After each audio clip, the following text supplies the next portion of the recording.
and welcome back. Here you can see me building a couple of towers and also scouting around to gauge the enemy base.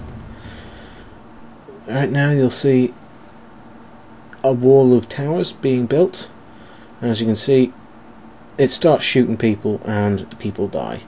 It's very easy to build at least 4 to 6 towers, and you can usually take out an enemy unit with quite easily. Also you can see that I have a small force to protect the building of the towers, so I'm not going to be stuck around being precariously out in the open. Now you'll see a enemy base being scouted out. As you can see, they have lots of towers, which means I'll have to build a very large force in order to take care of said towers and enemy army as well.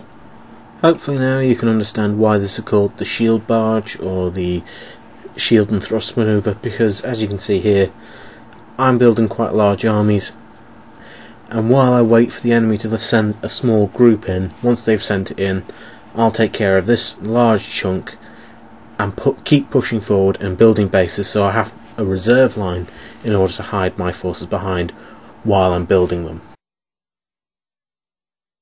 So here we can see one of those poor innocent fire starters getting shot to hell because I've built a forwarded base, and here's a few more that are coming down to attack my character, and as I try to lure them I'm trying to clear out the enemy so I'm not going to have a problem with pushing forward. Next you'll see my large force of paladins running forward with their flaming swords. They're fully upgraded, and I'm going to use them to take care of the next stage of the enemy base. So here you can see that poor innocent little fire starter being beaten the hell out of, while the paladins spread some magic and protect themselves from fire magic. Another fire starter goes down. Soon you'll see me working my way towards the enemy base, and this is where the true fun begins, because I'll take out those towers next. And here, 3, 2, 1.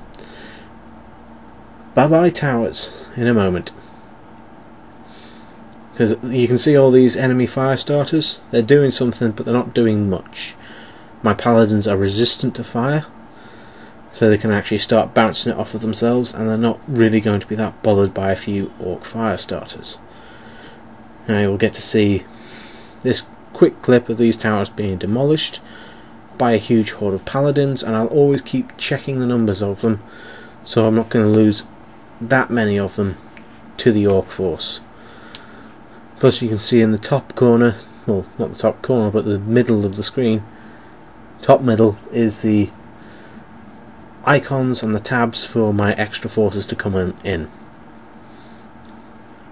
I just keep telling my units to do what they want, and they just do it themselves and destroy the enemy base single-handedly, pretty much without any help from my character. Well, SpellForce is one of these little unique games where you can take a third-person perspective from your character and start scouting that way, because you can usually guarantee it's a longer range vision of scouting than simply waiting for the fog of war to disappear. And as I'll march around this corner you'll be able to see the enemy base. What you'll notice now, once I've seen the enemy base, is I start clicking randomly on enemy units to find out exactly what they are and what the enemy buildings are themselves, and judging which ones are easiest to kill or get rid of. My main target is the character named Brannigan, and I don't want to spend a lot of time, so I'll end up marching my entire force to kill that high level character. Meanwhile I send a smaller force to take care of the buildings.